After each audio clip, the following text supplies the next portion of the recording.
Hello, happy Tuesday. I was thinking of some things that would be helpful. I was thinking about the 5 wisdom bodies. We talked about that yesterday, and I was thinking of some things that I thought might be helpful for you. Based on some of the questions my clients have asked, I thought this would be really helpful. And this particular one has to do with the physical wisdom body. So this one is sleep. Sleep is an important function. It's hugely important, and I think it's underrated that we think, oh, I'm getting enough sleep. I'm getting like 7 hours of sleep. But each individual really needs a different amount of sleep. And usually it's around 8 hours. And I think that often we caffeinate ourselves to feel better, even though what we really need is more sleep. So I often have women ask, or my clients ask, well, what do I do if I wake up in the middle of the night and can't get back to sleep? So I wanted to give you just some tips, some things that might be helpful. One of the things that I know a lot of people talk about now is screen time, that even the amount of computer or phone time that we do before we go to bed, television, is included in that too. The hour or two before we go to bed, if we're on the screen, it can disrupt even our middle of the night sleep. So that's an important piece, is to think about what's good sleep hygiene for you, and how can you shift it to maybe help yourself. So making sure that you have that no screen time, an hour or two, even 2 hours before bed is really helpful. Another piece is to make sure that you aren't eating too close to bed, and it kind of depends on, there are a lot of different issues. Sometimes people have blood sugar issues, and that's what wakes them up in the middle of the night.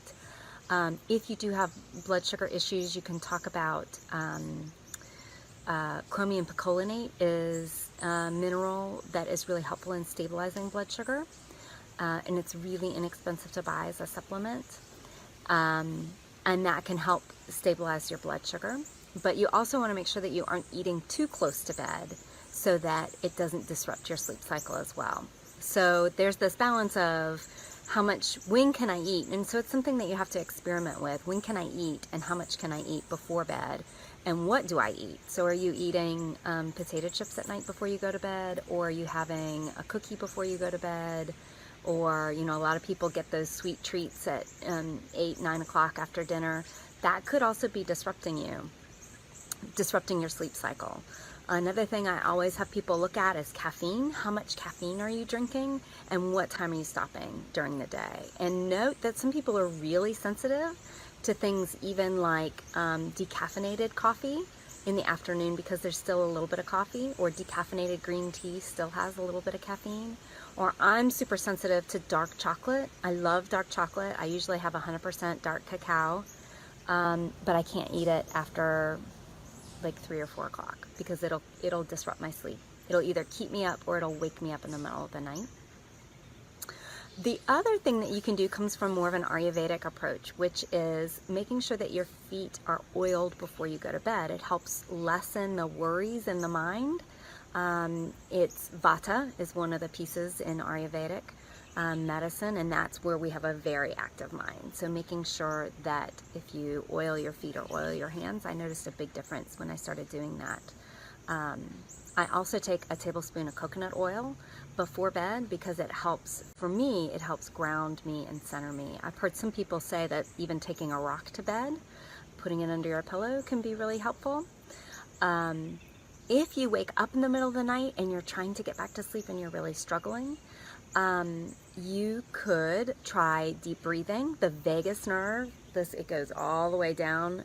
Stimulating or stretching the vagus nerve can help start the parasympathetic nervous system, that rest and digest part of the body, so that your brain can calm down. So taking deep breaths that actually are full belly breaths can help to calm the mind down. So meditating when you're awake, if you don't think you have time to meditate, the middle of the night is a great time to be meditating.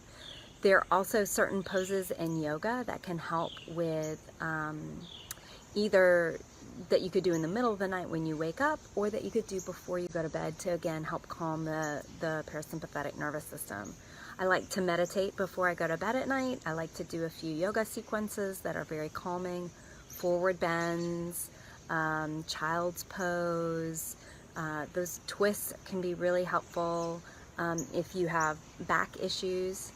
So finding a way that can be really beneficial to you, finding a way to find that 5 minutes, 2 minutes right before you go to bed can help set you up for a good sleep. The other piece of wisdom that I have is about setting the temperature in your room to a cooler temperature. This is something I realized when my children were little, is when the room was cool enough, they would sleep better. And so it's something that, again, you can play with for yourself. Okay, so those are the things that I can think of to help with sleep. Oh, there's one more. I also like to have something, an audio book, like I use Audible, that I've listened to over and over again, especially one that maybe there is, maybe it's a little boring, and I like to put that on when I can't sleep and put it on the timer so that it'll go off in 10 or 15 minutes.